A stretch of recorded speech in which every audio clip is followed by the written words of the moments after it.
Olá, pessoal, sejam bem-vindos à nossa roda de conversa coletivo. Eu sou Cecília Castro, fundadora da Entre Rios. E eu sou a Débora Cavalcante, sou dona do Coworking Central, idealizadora do Centro Legal, e estou muito feliz de estar aqui com vocês. Essa que está aqui embaixo é a Eloá, ela está fazendo a tradução em Libras, para que a comunidade dos surdos também possam participar aqui da nossa conversa. Acho que desde o comecinho aí do clipe da Fernanda, né, eles já estavam fazendo toda a interpretação, a Tainá Carvalho, que também é a dupla aí da Eloá.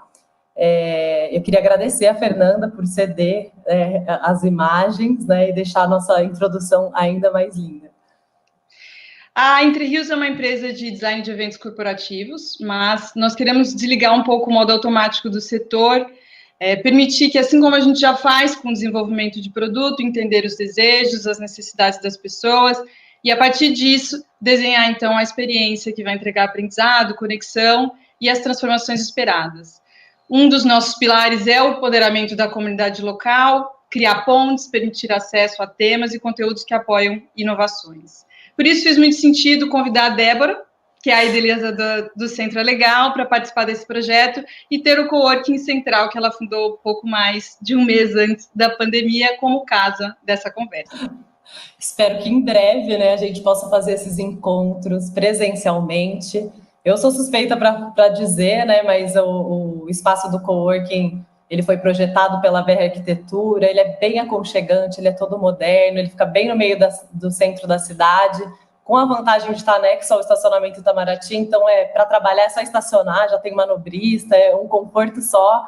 E a ideia toda surgiu para realmente engajar o coletivo, trazer pessoas inspiradoras, criativas para aquele espaço, né, para somar com a gente. Então, quando a Cecília convidou, né, e teve essa ideia brilhante de começar já na plataforma online, trazendo assuntos que a gente precisa conversar, eu fiquei super feliz de não ter o sonho tanto tempo parado, então estou super feliz de estar aqui. Legal. Bom, hoje a conversa é para falar de um problema. As mulheres representam 85% do poder de compra nas casas, mas menos de 20% dos cargos criativos em agências, quem cria as mensagens, né, que chegam para a população, é ocupado por mulheres.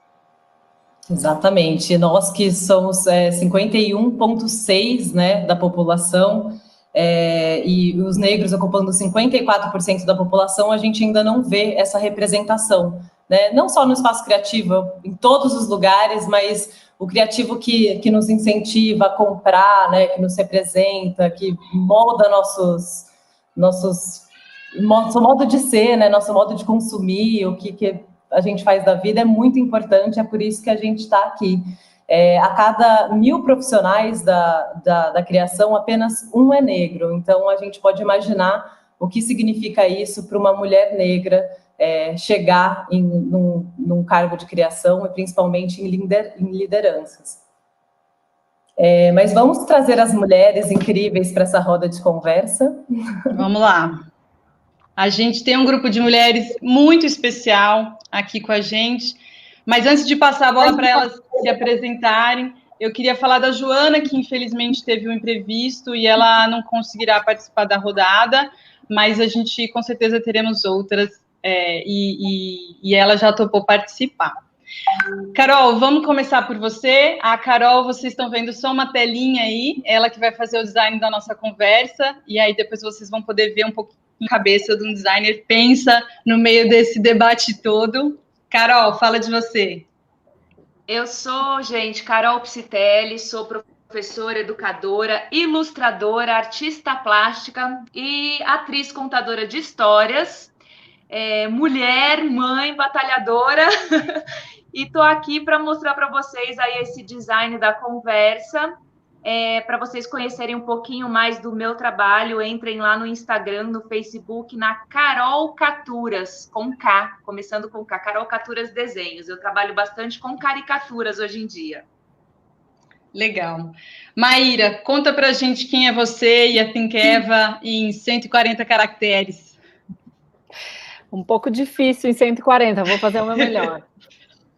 Bem, eu sou Maíra Ligori, eu sou jornalista, também publicitária, sou mãe de 2 meninos, e sou diretora da ONG Think Olga e cofundadora da consultoria do negócio social, de inovação social, Think Eva. A Olga e a Eva são 2 organizações irmãs, elas compartilham a mesma missão. A gente tem uma obra rolando aqui, então desculpem os barulhos estranhos de fundo. Elas compartilham a mesma missão, Think Olga e Think Eva, que é sensibilizar a população para as questões de gênero e intersecções, né? Então a gente está falando de vários tipos de mulher, nunca somente uma mulher. E também instrumentalizar, oferecer ferramentas, oferecer caminhos, oferecer soluções para as pessoas que se identifiquem como agentes de mudança, para elas também embarcarem nessa luta e também fazerem a diferença na vida das mulheres. A Olga fala muito com a sociedade civil, com as pessoas em geral, com governos, e a Think Eva fala com o setor privado. Então a Eva surgiu, hoje eu estou aqui para falar mais da Think Eva, e a Eva surgiu justamente para trazer essa conversa para as empresas e para o mercado de comunicação sobre o protagonismo feminino, sobre as necessidades das mulheres que não estão representadas, né? E desde 2015 a gente já avançou muito, mas ainda temos um caminho aí a percorrer. Muito legal. Agora vou dar esse desafio para a Silvia. Se apresentar em 140 caracteres é difícil. Vamos lá, rapidinho. Bom, eu sou a Silvia, eu sou sócia e diretora de planejamento da 6P, que é uma agência de comunicação aqui de Ribeirão. Também sou mãe de 2 filhos, um menino e uma menina, já adolescentes, um quase adulto já. E hoje eu considero que a minha principal missão dentro da agência, além de atuar como publicitária e enfim, desenvolver programas de comunicação para as marcas, é sim desenvolver conversas para inserir essas marcas dentro de um conceito de transformação comportamental. Eu acho que essa transformação ela tem que acontecer ao mesmo tempo que a transformação digital, que todo mundo está desesperado para ser muito bom nisso, mas eu acho que o meu papel principal é abrir para as marcas e até para a minha própria equipe esse espaço de conversa para que tudo aconteça ao mesmo tempo. Muito bom. E agora é a vez da Thaís. Thaís, obrigada por ter aceitado o convite também estar aqui conosco. Imagina, eu que agradeço, fico muito honrada de integrar essa roda com mulheres tão fodas. Eu sou a Thaís Navarro, eu tenho 32 anos, eu nasci, me criei e vivo na periferia de Ribeirão Preto, eu moro na Sapolândia, que é Zona Leste. Hoje eu trabalho remotamente como visual designer na Questonó, um escritório de inovação e design em São Paulo e em Nova York. Mas eu já passei por diversas experiências nesses meus últimos 12 anos de profissão. Atuei em agências, em departamentos de marketing, além de bons anos como freela, né? Já que designer nunca fica desempregado. Além disso, eu sou formada em jornalismo. Eu caí muito de gaiato nesse navio da publicidade e do design gráfico. E eu aprendi fazendo, venho aprendendo até hoje. E é isso. E aprendeu demais, ela é foda. Bom, por que a gente está aqui tendo essa conversa, né? Além dos dados que a gente já citou, a gente está vendo inúmeras campanhas mudando esse olhar, né, da objetificação do corpo feminino como um pedaço de carne, como cabide, ou restrita aos afazeres domésticos, né? Diversidade de realizações e desejos que nós somos e representamos.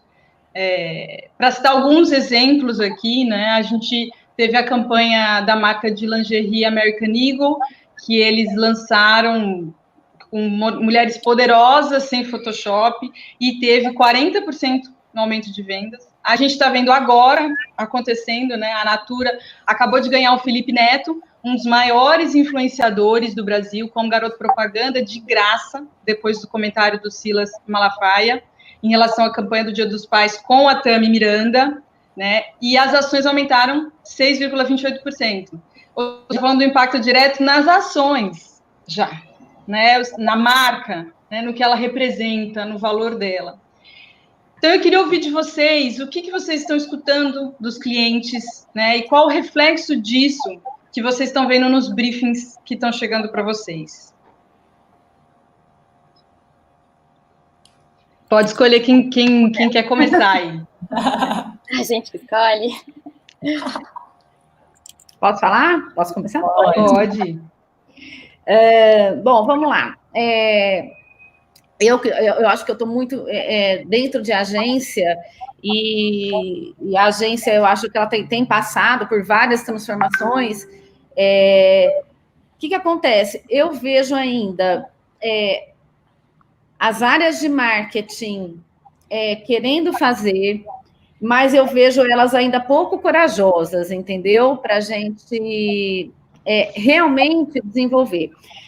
Estou falando dentro do mercado aqui, do interior de São Paulo, que é um mercado de interior, mas é um mercado super importante, economicamente, muito representativo na economia brasileira. Mas vejo mudanças, sim, vejo com bons olhos. Acho que a gente está num começo de uma transformação, do começo de uma conversa boa, que a gente pode desenvolver melhor. Em relação a briefings, eu vejo algumas mudanças. Antigamente, por exemplo, você recebia um briefing do setor automotivo, né? A mulher vinha muito assim, ela vai lá ajudar o marido a escolher o carro, né? Ela escolhe a cor do carro. Hoje não, a gente está vendendo carros para as mulheres, elas estão. Então eu vejo isso assim com muita alegria, porque nesses 20 anos aí de profissão, eu acho que a mudança, eu acho que é bem essa, assim, de comportamento. É isso.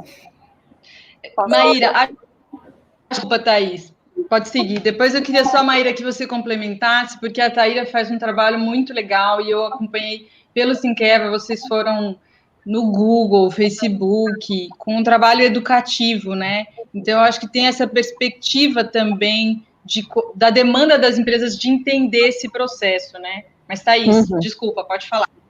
Não, imagina, eu queria só falar da minha experiência.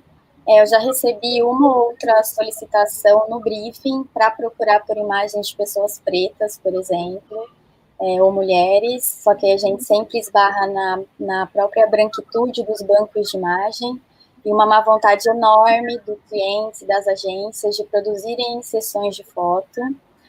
Geralmente sou eu quem tomo a iniciativa de incluir mulheres ou pessoas de diferentes etnias nas peças, minorias, pessoas com deficiências, pessoas maduras, pessoas idosas, né? A gente só vê beleza padrão, cadê a cara do povo que toma sol na pele o dia inteiro?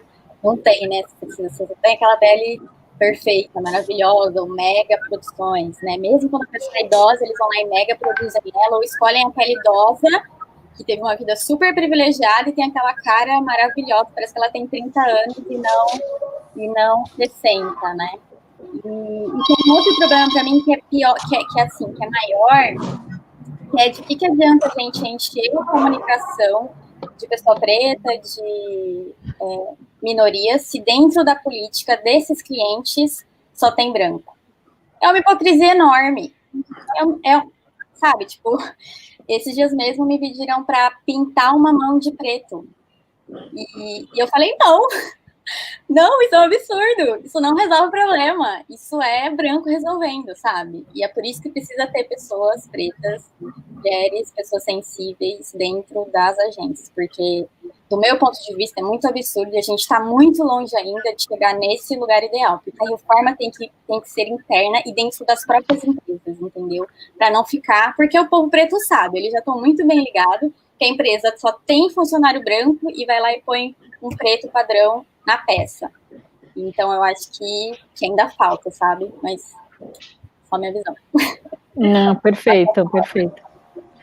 Eu concordo muito com a Thaís e com a Silvia também, de que a gente está num processo, né? A Finceva, ela existe desde 2015, e em 2015 era um esforço hercúleo explicar para as pessoas o que a gente fazia. porque a gente começou muito com um propósito e um objetivo desse protagonismo feminino, e não só da mulher branca, mas colocar essas mulheres em destaque, em evidência, e valorizando as suas realizações, e não a sua aparência, não o seu corpo, não elas como objeto, mas sim como agentes, né, pessoas humanizadas. E isso era uma ideia, assim, totalmente absurda na época. Mas já havia no feminismo e nessa expansão dessa mensagem feminista na sociedade, já começou, então, uma exigência e uma cobrança do público feminino em relação às marcas. Então, eu lembro do primeiro grande caso, foi a campanha da Skol. Eu não sei se vocês se lembram de uma polêmica que aconteceu no Carnaval, que falava sobre deixa eu não em casa, e naturalizando e incentivando o assédio sexual. E aí 2 meninas foram lá e colocaram a sua mensagem no outdoor, na campanha, e dizendo, deixei eu não em casa e trouxe eu nunca, porque eu ainda sou dona das minhas vontades e do meu desejo. E foi na mesma semana que a Finkeva foi para o mundo, e que a gente lançou. E aí a gente teve essa confirmação, falando, acho que a gente tem, então, agora uma força, uma potência para conseguir conversar, levar exemplos e essa demanda das pessoas, das mulheres. Então, isso foi lá em 2015, e o nosso caminho vem sendo de valorização dessa mulher. Há mais ou menos 2 anos, e aí, assim, os briefings foram começando a ser mais frequentes e mais lapidados e mais voltados para essa representação feminina. Tinha muito medo das marcas no lugar de serem canceladas, né? Então, vou soltar uma campanha e eu vou ter ali, vou botar uma pessoa negra, nunca trabalhei essa imagem, eu não sei como colocar uma mulher negra numa campanha, será que eu estou fazendo certo, será que eu estou sendo racista? Então, eles vinham muito até a gente com esse olhar mais de medo de errar, o que eu acho ótimo, que eles tenham esse medo de errar, mas esse é um lugar que não permite a real valorização, e aí eu estou com a Thaís de que não adianta botar só na campanha. Então, a gente tem um trabalho que ele passa de um lugar de representação da mulher para um lugar de ação sobre o problema, de uma representação estética sobre a mulher para uma atuação ética sobre o problema. Então, essa é a forma como a gente aborda. A representação, ela tem um valor imenso. Primeiro porque ela é a primeira entrada para a discussão, né? Então, a gente coloca uma pessoa negra, uma pessoa trans, uma pessoa com deficiência num lugar onde não estamos acostumadas a vê-las, isso em si já é uma revolução. Mas essa revolução não pode parar. A gente tem que partir disso, não terminar nisso. E a partir daí, então, a gente começa esse questionamento. Temos pessoas negras na ficha técnica? São pessoas negras que estão realizando as campanhas sobre o que a população negra quer? São pessoas com deficiência que estão se vendo e atuando e colocando as suas necessidades e a sua criatividade. Porque se a gente vai para esse lugar do medo, a gente abandona todo o potencial criativo que esse caminho propõe. E que é imenso e inexplorado, né? Então, a gente vê uma crise de criatividade na indústria, que já vem de muitos anos, não é de agora, mas essa recusa a encarar a criatividade nesses territórios leva a esse declínio, a essa crise real, né? E, em vez de explorar suas potencialidades. Então, a estética na representação e a ética nas ações concretas, contratando pessoas negras para o seu quadro de funcionários, tendo pessoas negras ou pessoas com deficiência, e aí a gente está falando de todos os outros grupos, né? Pessoas no seu quadro de funcionários, na equipe técnica que produz a sua comunicação. Quando você se apoia numa causa, que é o caso da Natura, por exemplo, com a questão do Tami agora no Dia dos Pais. Que lindo esse debate todo acontecendo, que importante. E esses barulhentos, eles acabam sendo como que potencializando realmente a mensagem e refletindo no bom senso, refletindo nas pessoas que têm uma visão de amor e de acolhimento em relação aos temas, né? Então, acaba que é benéfica a discussão de qualquer forma. Mas aí eu me pergunto para a Natura, nesse caso, A gente tinha pessoas trans na ficha técnica. Eu não estou acusando porque eu não sei, tá? Então eu não estou aqui apontando dedos, pelo contrário, eu estou aqui para celebrar essa iniciativa.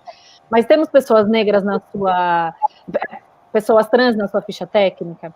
Esse aumento de valor da empresa que a gente viu, isso vai ser refletido para a comunidade trans de alguma forma? Porque, assim, eu como marca estou me colocando e apoiando nessa discussão, e eu estou devolvendo o que para ela, além da visibilidade? É a ética e a estética atuando aqui. Qual que é a ação ética que a Natura vai ter em relação a essa campanha? Então, é muito esse jogo que precisa acontecer, é uma conversa que precisa acontecer. A estética refletindo a ética, né? Então, a gente faz e depois a gente conta. Hoje, a gente primeiro conta, e isso ajuda a impulsionar mudanças lá dentro. Então, a gente, é um caminho da mudança e é o caminho que é possível agora, mas não é o caminho ideal. Eu acho que a gente tem que primeiro começar entendendo, agindo e depois contando para o mundo.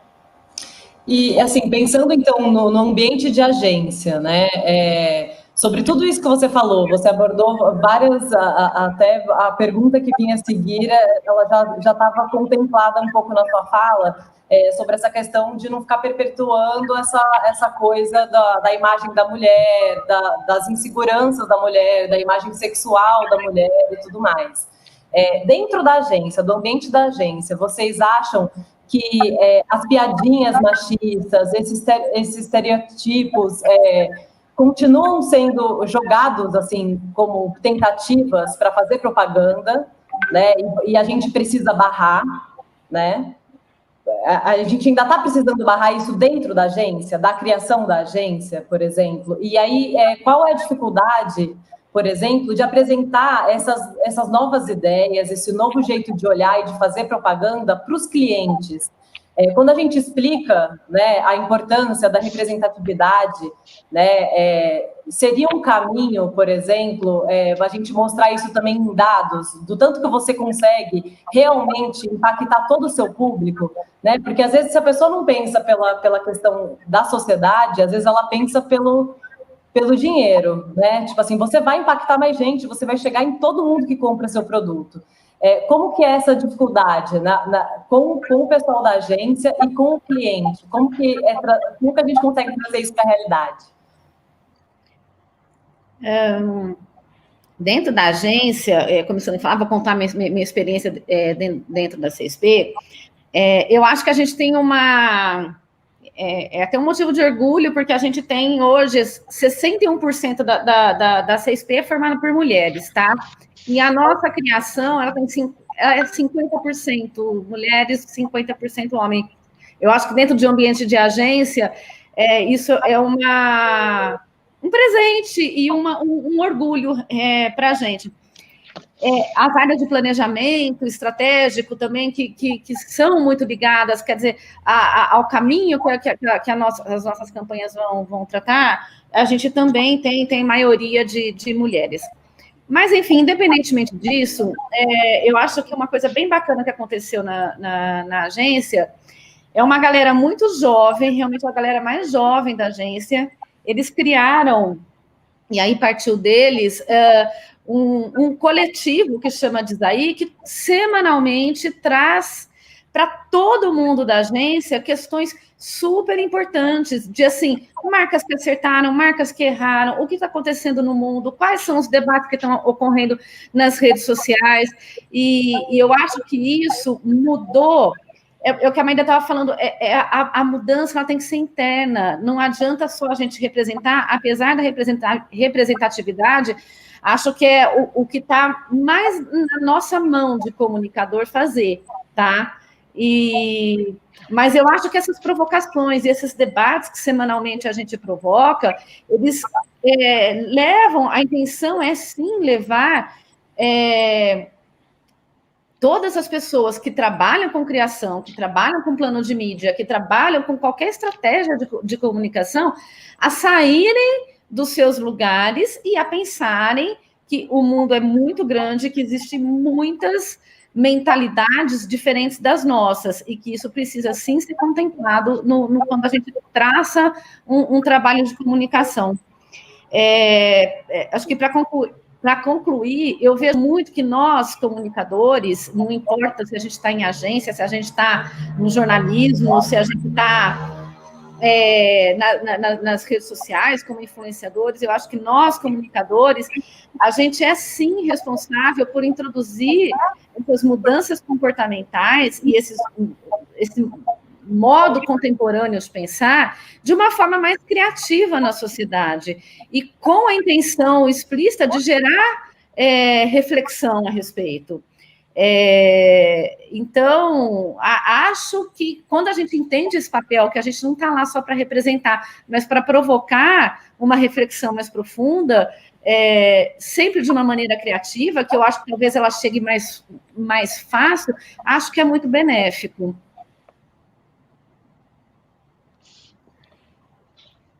Thaís, Maíra, vocês queriam complementar alguma coisa? Posso complementar.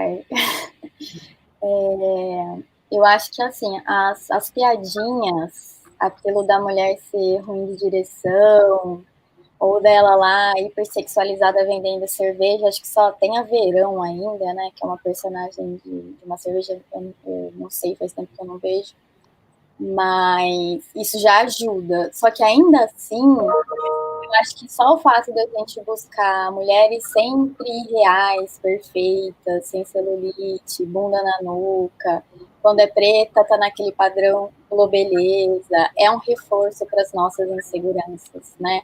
Ou quando colocam aquela mulher que faz tudo, que aguenta 3, 4 jornadas e coloca ela como heroína. Corajosa, né? Ou quando descrevem a própria maternidade como algo romantizado, né? E aí a gente leva para aquele cenário de maternidade compulsória que a gente tem hoje. E ninguém se pergunta o que uma mulher infértil sente, né? O que uma mãe que não quer ser mãe sente, vendo comerciais que romantizam tanto o papel da mulher como mãe. Então, acho que a gente ainda coloca a mulher em papéis, né? Muito, muito culturalmente determinados, e que ainda falta também um caminho nisso para a gente tirar mulheres desse estereótipo, né, de só mãe ou de super mulher que faz tudo.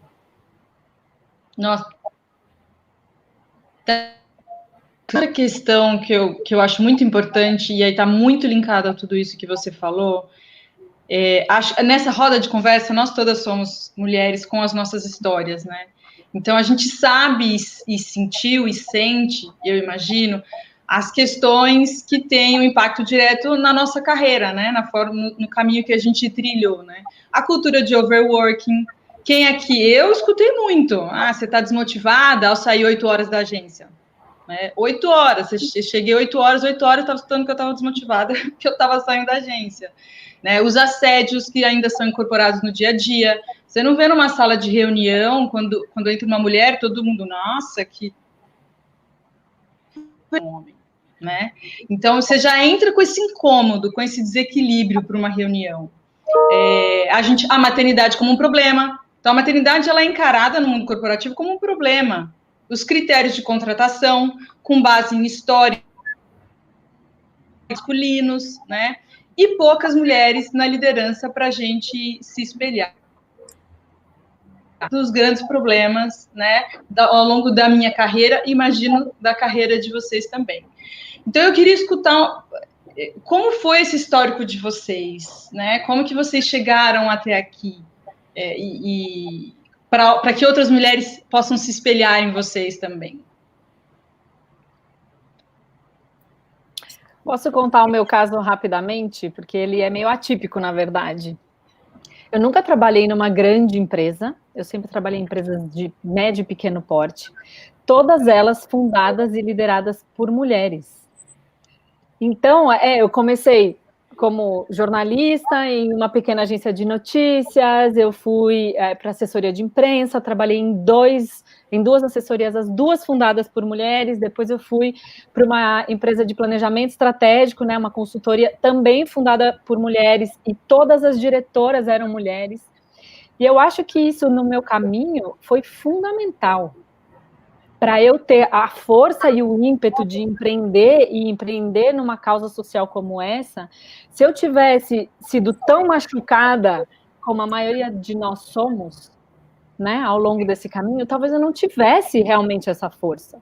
Então, nesse caso, eu fui absurdamente privilegiada, né? Por isso que eu digo, é uma rota totalmente atípica, mas que me deu essa força e essa capacidade de usá-la, né? De usar essa força para essa transformação. O que eu aprendo é muito com as mulheres ao meu redor, e eu me esforço demais para que a gente tenha dentro da Finkeva e da Finkaolga um ambiente que seja feminino, ponto, né? E que a gente não tenha espaço para manifestações masculinas tóxicas, porque a gente aprende a reproduzir, acaba entrando num espírito de competitividade às vezes, porque é o único jeito da gente sobreviver quando a gente está nesse mundão, né? Nesse mercado que é dos homens, feito para homens, e nós somos intrusas ali. Nós entramos para jogar as regras deles, nunca consideraram quais seriam as nossas regras. E aí a gente fala de maternidade, e aí a gente fala de colaboração, a gente fala de respeito, né? Os homens não têm outras obrigações, por assim dizer, então para eles ficar até 10 da noite na agência trabalhando é ok, porque a mulher está em casa cuidando dos filhos, a mulher está em casa segurando as outras áreas, cuidando das outras áreas da vida dele para que ele possa estar ali. E o mercado de comunicação, nesse sentido, é absurdamente excludente. Ele expulsa mulheres mães, mulheres periféricas, mulheres negras, ele expulsa mulheres mais velhas. Então, é assim, aquele estereótipo da mulher branca, jovem, rica, que a hora que ela não se enquadrar mais ali, ou ela não entregar tudo que é esperado dela, ela é descartada, né? Então, é uma questão que é muito séria, e o mercado, a gente sempre fala, a mulher tem que trabalhar como se não tivesse filhos e ter filhos como se não trabalhasse. É isso que nos esperam da gente, né? A gente segue sempre culpada e sempre fazendo errado, né? Eu nunca sou boa o suficiente. Exatamente. Então é isso, acho que é urgente a gente colocar essas necessidades à luz, né, botar isso no centro do debate, pôr na mesa mesmo, com a ênfase que isso precisa, para que o mundo do trabalho contemple as mulheres, porque o mundo de pagar as contas, da renda, já incluiu. Lá em casa, a gente não pode mais se dar ao luxo de não trabalhar e ser sustentada, porque a renda não é suficiente para isso, mesmo que isso que fosse um desejo, né? Então, já que a gente tem essa necessidade, essa obrigação de gerar renda, tanto quanto o homem, que essa geração de renda seja favorável a gente, contemple as nossas necessidades como elas contemplam as dos homens. Exatamente. Thaís, quer complementar aí? Ela tem bastante coisa para falar. Ai, meu Deus. Foi conturbado, assim, chegar até aqui. Eu falo que eu nem sei como é que eu cheguei, porque foi desencorajador. Até hoje, só na minha primeira experiência como estagiária, eu tive a oportunidade de ter uma diretora de criação mulher. E foi incrível, porque foi a primeira pessoa que realmente acreditou que eu tinha potencial criativo, mesmo eu vindo do jornalismo e sem nunca ter feito uma peça.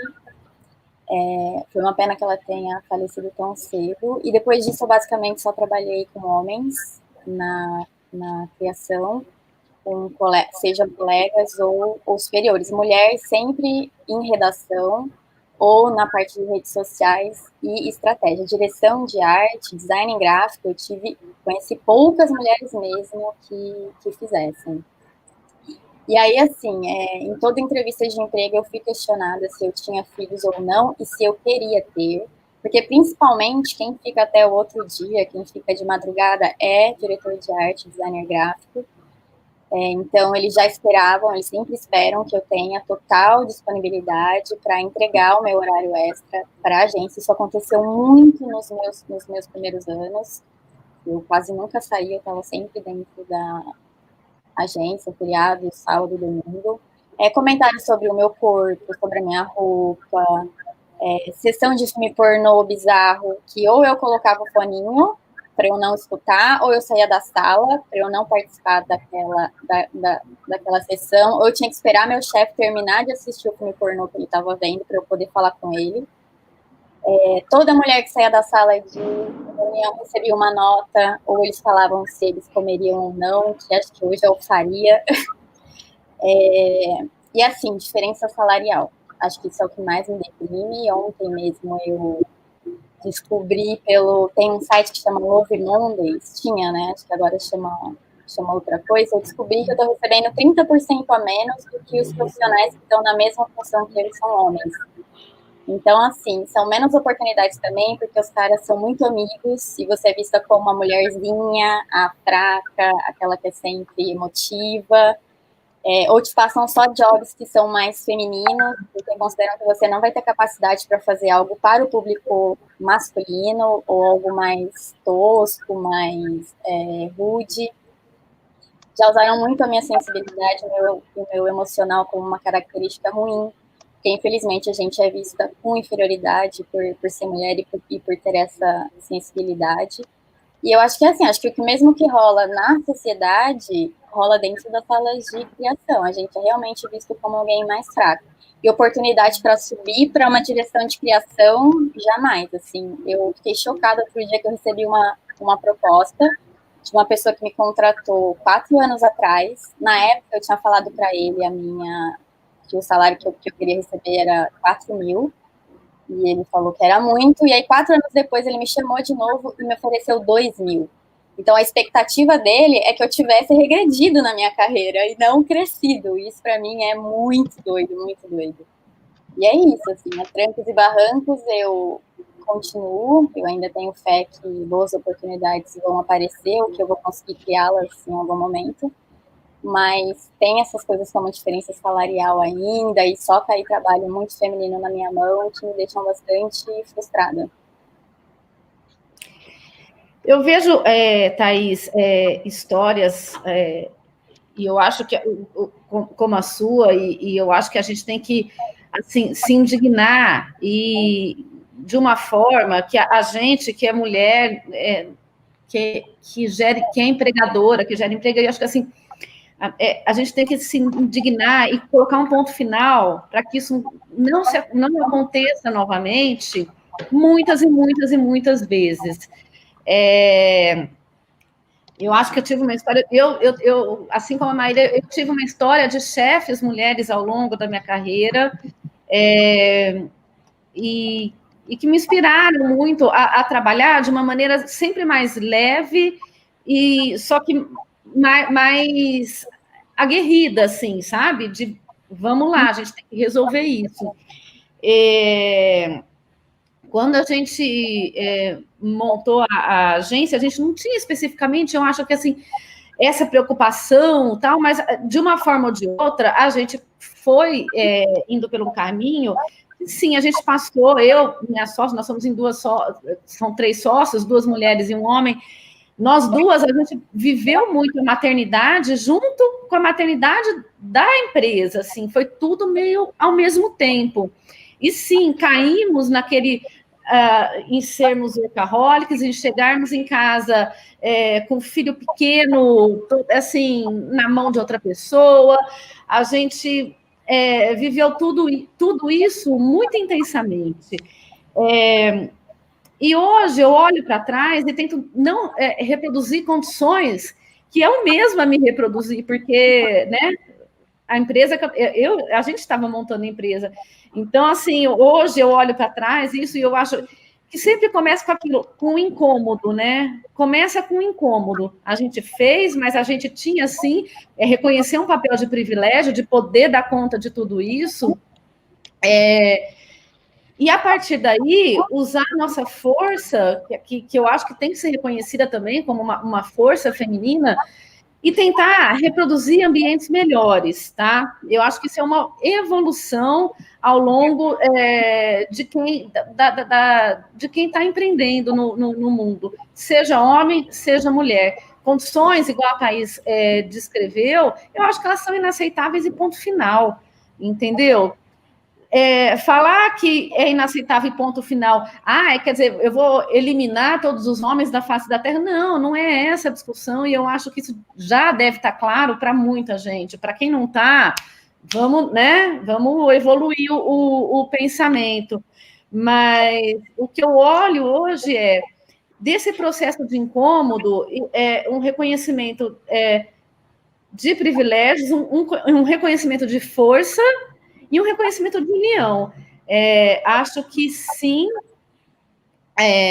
a gente consegue transformar o ambiente de comunicação e não expulsar profissionais, como a Maíra falou, que podem contribuir muito, mais velhas, mais novas, negras, LGBT. Gente, tem tanta gente para contribuir com a gente nesse processo criativo, de representar as marcas, né? E aí é muito do que a Débora falou. Eu espero muito contribuir, né, nessa minha função de abrir conversas com os clientes, abrir conversas com os gestores de marketing, de contribuir para que esse incômodo gere consciência. Mas eu só posso falar, e aí eu falo assim, com muita certeza, se não for por isso, vai deixar de te gerar consumo. E, enfim, acho que são caminhos diferentes, né? Eu vejo muita gente, muitos clientes me pedem, eu quero rejuvenescer minha base, eu quero ampliar meu público. Então, vamos rejuvenescer o seu discurso e ampliá-lo também para outras histórias e outros diálogos. Exatamente. Se não for por consciência, vai pelo bolso, né, Silvia? Pelo amor de Deus. A gente estava também pensando assim, dentro dessas questões, né, a grande das barreiras que as mulheres e a periferia e os negros encontram para entrar, né, no mercado de trabalho são os critérios de contratação, né? Então, por exemplo, essa questão de mãe, né? Então, você é mãe, então com quem que você deixa seus filhos, né? E todas essas questões que a Thaís até já levantou. E também a questão de prêmios, de línguas que você sabe falar, várias barreiras que vão colocando para pessoas que não tiveram oportunidade, né? Que, sei lá, para se formar já tiveram assim um percurso gigantesco. Como que a gente pode, assim, queria que vocês falassem um pouquinho se isso aconteceu em algum momento da vida de vocês, né? Essas barreiras, né? Ou como vocês abrem o espaço para que isso não aconteça, de que forma fazer para identificar talentos e dar oportunidade para que eles cresçam e adquiram essas habilidades, né, necessárias dentro da empresa. Eu acho que uma das coisas que eu até estava conversando ontem com a Débora, quando a gente conversou, a gente estava falando dos manuais que vocês criaram, Maíra, pelo Think Eva e o Think Olga, né? Então tem um mini manual para o jornalista, para ele repensar a forma como ele coloca as notícias, né? E que a maior parte culpa sempre a mulher. Também tem o manual para contra-assédio em eventos, que, né, eu que estou agora no setor de eventos, é um absurdo, é um show de horror, os eventos. E aí eu falei para ela, a gente podia fazer um manual para decência na contratação dentro de agências, né, também. Mas a gente queria saber também se vocês estão vendo essas ações acontecendo e o que vocês gostariam de ver e de ter tido, né? Você, né, Thaís? Quando você é contratada, o que você gostaria, o que você imagina ser uma contratação decente, né? É complicado, né? Porque já no processo seletivo, ele é muito excludente. Lá em São Paulo, por exemplo, eu estou tendo uma puta oportunidade, porque eu não tenho inglês fluente e essa era uma das minhas qualificações. Eu nunca viajei para o exterior, eu nunca falei inglês. Eu sei ler inglês, eu sei ouvir inglês porque eu estudei em casa, porque eu vejo muito filme, porque eu fiz um esforço pessoal, mas a oportunidade de fazer inglês, nunca pisei numa escola. Eu trabalhava em 2 empregos, fazia faculdade. Depois eu passei a trabalhar jornadas de 9 a 16, 18 horas. eu não tinha tempo, eu tenho casa, eu tenho avó idosa, eu não tenho filho, mas eu tenho compromisso com a avó, com os 11 animais que eu tenho. Então, ter uma outra vida, eu passava 3 horas por dia em transporte, ou a pé, ou de ônibus.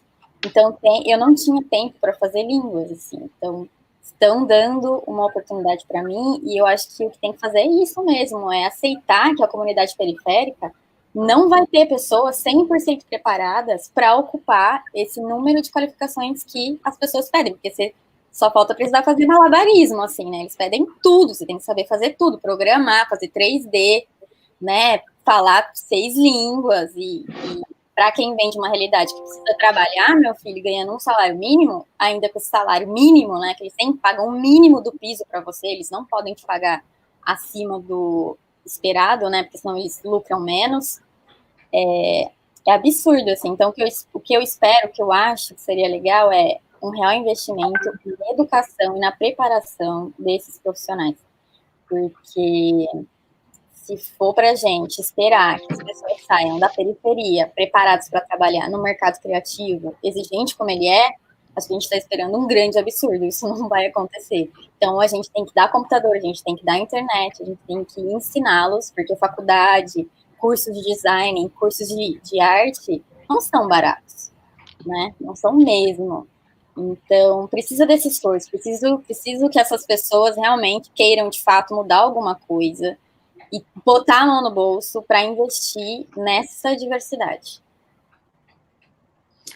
Concordo plenamente, e eu acho que tem uma questão que a gente precisa atacar com toda a nossa força, que é o conceito de meritocracia. Porque a meritocracia, ela valoriza sempre as mesmas coisas. E sempre essas coisas que são quase que exclusivas dos brancos, ricos, que moram no centro, que não possuem deficiência, que são heterossexuais e toda a norma. Quando a gente sempre fala, a diversidade, ela nunca vai acontecer de forma orgânica. Ela precisa ser incentivada. Se você fala, não, a meritocracia vai dar conta, eu vou trazer os melhores vão ser sempre os mesmos, porque você está olhando para um aspecto, que é da performance e do desempenho. Nesse sentido, que é o que a Thaís está falando, e eu concordo 100%, a gente tem uma reparação a ser feita com 98% da população que não teve acesso a essa educação exigida, que não pôde deixar de trabalhar e se dedicar exclusivamente aos estudos, ter acesso a línguas, ter todos os requisitos exigidos. Porém, mais do que isso, eu acho que a gente tem uma oportunidade de enxergar o que essas pessoas que podem não ter a melhor qualificação técnica e a performance e o mérito para conquistar aquela vaga, o que ela pode oferecer para a minha empresa que eu não tenho?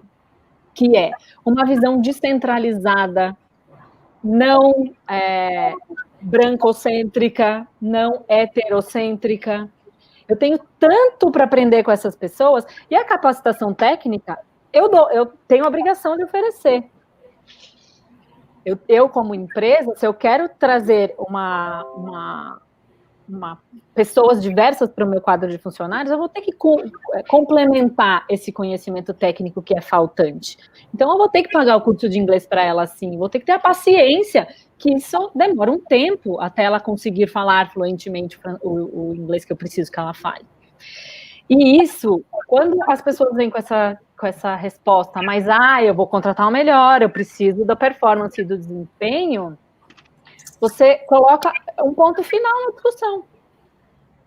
Então, é muito importante a gente desconstruir esse conceito, para que a gente possa olhar todas as outras coisas que essas pessoas têm para nos oferecer, para oferecer ao mercado, e, ao mesmo tempo, fazer essa reparação, né, e equalização do conhecimento. Até porque esse conceito do melhor, o que é melhor, né? Qual o significado de melhor que você está dando? É um significado de não diversidade, né? É melhor dentro de um padrão. Mas eu acho que quer dizer, se você contratar o melhor com as diferenças, quer dizer, o teu melhor, ele vai ser muito mais rico, né? É uma construção de oportunidade. Sim. Gente, o papo tá Muito gostoso. Eu, particularmente, a Débora, e a gente conversando, eu falei, eu não vou poder falar muito, eu tenho vontade de falar um monte desse tema, né? E a gente tem também uma participação maravilhosa, a Brenda, né, quem fez a ilustração do tema da nossa conversa. Ela preparou uma poesia que ela vai recitar para a gente. Só antes de passar para ela, eu queria que todos soubessem que a gente recebeu as perguntas que vocês mandaram. Muitos falaram para a gente falar de mansplaining, interrupting, gaslighting. Então, assim, é uma conversa enorme, porque são, né, história de opressão. Então, tem muita coisa que a gente vai tentar dar um jeito de reunir o que vocês falaram e reunir o material que já tem dessas mulheres incríveis também já disponível na internet e compartilhar com vocês. Queria que a Brenda entrasse e apresentasse para a gente a poesia, e aí depois a gente volta para a mesa e encerra. Oi, antes de falar, de recitar a poesia, queria dizer que foi lindo o bate-papo com vocês e que foram assuntos que a gente precisa falar mais e mais. Que pena que essa roda só tem 1 hora. E agradecer de novo o convite para ter feito a ilustração e para estar presente aqui nessa roda com vocês. Então, vamos fazer a poesia. Se chama Mar Íntimo. Dentro de mim há um mar, eu sou uma gota do oceano. Dentro de mim, água viva que substancia o meu âmago. Dentro de mim, profundidade, um mergulho para dentro. Eu, explorando a infinidade, a maré a favor do meu velejo, agradeço ao vento. O mar, portador da tranquilidade, em noite de tempestade não esconde o esbravejo, e quando o soluço vem junto das ondas, nos corais se quebra o silêncio. E mesmo a maré sem força, ainda nos deixa ver o fundo cristalino. O mar íntimo revela o íntimo de mim, e depois do alvoroço, a praia fica cheia de conchas. São presentes para ouvir. Eu permito a calmaria, e a gota dispersa retorna ao mar enfim. Habito o mar em mim. Obrigada, gente. Muito obrigada. Lindo, Brenda. Obrigada a você. Eu fiquei absurdamente emocionada quando eu recebi a ilustração. Eu até falei para a Brenda, eu quero essa arte, eu vou enquadrar e colocar aqui em casa. Obrigada por essa poesia que você fez para a gente. A gente está muito, muito, muito feliz com a sua participação. E agora eu queria passar a bola para Maíra, Thaís, Silvia. Tem alguma última consideração, alguma coisa que vocês queriam falar para as mulheres e para os homens que estão escutando a gente, sobre como a gente não só permite a entrada, porque a gente está vendo, né? A XP Investimento, por exemplo, declarou 50% até, né? A gente está vendo todas as empresas falando isso, mas o que a gente está fazendo para permitir que as mulheres, né, que as pessoas negras consigam entrar e trabalhar de forma decente, de forma que respeitem a opinião e o trabalho deles também. Silvia, quer começar? Vamos lá. Eu acho que, enfim, eu saio dessa conversa ainda mais determinada dentro de um ambiente de agência, introduzir a cultura de que de responsabilidade por promover, entendeu, a diversidade na comunicação, tá? Tanto no ambiente interno da agência, quanto no que sai de lá para fora. Eu acho que a gente tem que colocar, principalmente, uma responsabilidade que os gestores de marketing, eles entendam que quando eles pedem esses leads, eles são pessoas, e essas pessoas, elas só vão te consumir, entendeu? Se você tiver palavras que estão muito na moda, saem da boca das pessoas assim, que nem água, que sai muito fácil, mas são muito difíceis de assimilar, que é empatia, representatividade, entendeu? E respeito. isso tem que ser levado a sério, tá? Porque senão você vai ter um monte de lead lá e você não vai fazer nada com eles, vão ser só números e eles não vão ser pessoas. Então, eu saio daqui dessa conversa muito agradecida a vocês e muito mais determinada a promover isso, já que eu sei que eu tenho uma responsabilidade e um caminho para fazer isso. Então, muito obrigada. Acho que a gente tem que se unir mesmo, acho que são vozes importantes de serem ouvidas. Cada uma aqui saiu de um ponto, cada uma tem uma história, mas a gente tem a mesma missão, que é provocar, através da comunicação, mudanças no ambiente de trabalho e mudanças no mundo. Então, é isso. Muito obrigada. Obrigada a você, Silvia. Thaís, quer falar? Falo. Quero agradecer também. É muito importante a gente ter esses espaços de fala, que quando não somos interrompidas, esses espaços eles não existem mesmo. Então, que bom que vocês se reuniram e chamaram a gente para isso. Eu agradeço de coração mesmo. Eu não quero chorar, mas eu acho que eu vou. Foi difícil pra caramba chegar até aqui, mas eu não vou desistir. Eu acho que eu tenho muito a fazer ainda. Eu espero que Deus me dê força, porque depois de um câncer a gente fica meio falando, nossa, parece que minha vida vai acabar daqui a pouco, sabe? Eu ainda não fiz nada. Eu acho que eu fiz coisas importantes, coisas muito bacanas, eu me orgulho do meu trabalho. Eu sinto muito não poder fazer mais do que eu faço hoje. E, por favor, invistam em educação. Tem tanta gente genial aqui nas comunidades, sabe?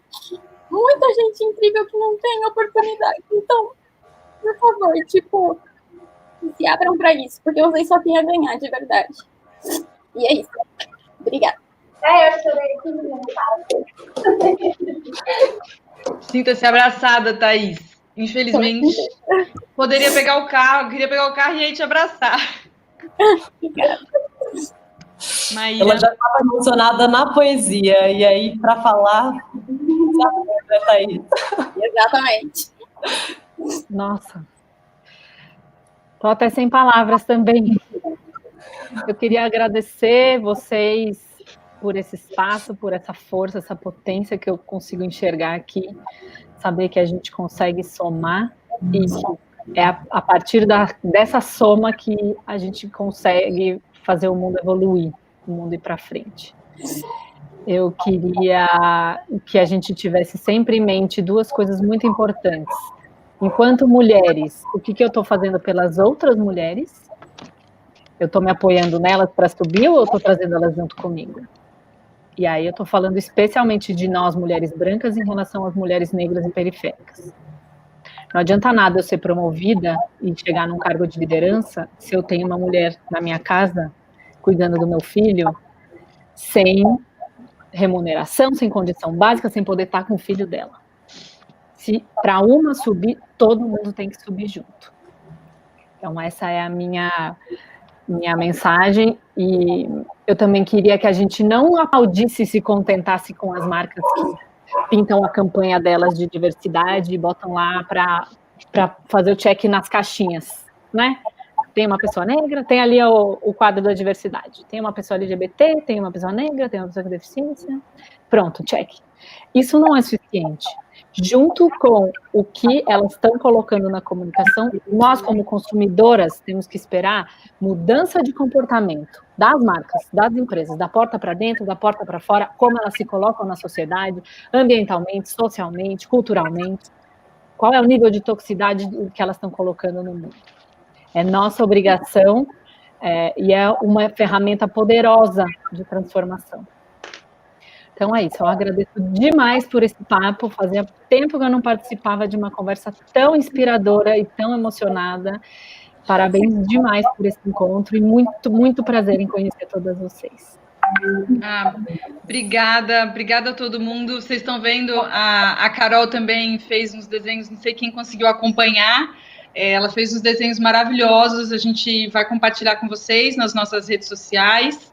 Ela fez alguns desenhos e é isso, gente. Obrigada. Esse é o começo de muitas conversas e muitos debates que a Entre Rios e o Coworking Legal, que a gente vai trazer para Ribeirão Preto.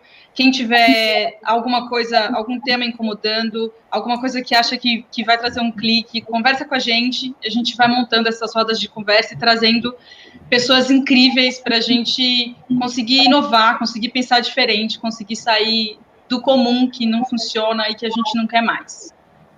Eu estou super feliz também, queria agradecer a todas por terem aceitado o convite, especialmente a Thaís. Eu sou fã, assim, sabe, eu não canso de falar, ela sabe que eu pago um pau gigante, então, assim, eu estou muito, muito feliz que você está aqui. Ela fala, assim, sempre... Bom, eu vou compartilhar o portfólio que fala por si. E queria agradecer a Brenda também, queria falar só um pouquinho da iniciativa dela, que além de ilustradora, tatuadora, ela participa do Sarau da Disseminas, que se encontra todas as quintas-feiras fora da pandemia, lá no Coreto da Praça 15, trazendo poesia, trazendo duelo de MC, um movimento jovem, feminino, incrível, e que a gente tem acompanhado aí com outro projeto que eu tenho do Centro Legal. Como Coworking Central, eu estou, assim, infinitamente grata por ter participado dessa conversa, ter escutado vocês e imaginando aqui os outros papos que virão. Muito obrigada a todos que estão acompanhando, e durante a semana a gente vai compartilhar direitinho todas as imagens da Carol, que aceitou o desafio pela primeira vez de fazer um design de conversa ao vivo. Parabéns para todo mundo. Silvia, obrigada. CSP, obrigada por estar nessa roda de conversa. Maíra, Olga, Keva, todas vocês, obrigada mesmo. A gente adorou vocês participando aqui, pessoal. Obrigada, gente. Obrigada, pessoal, pelo beijo, tchau.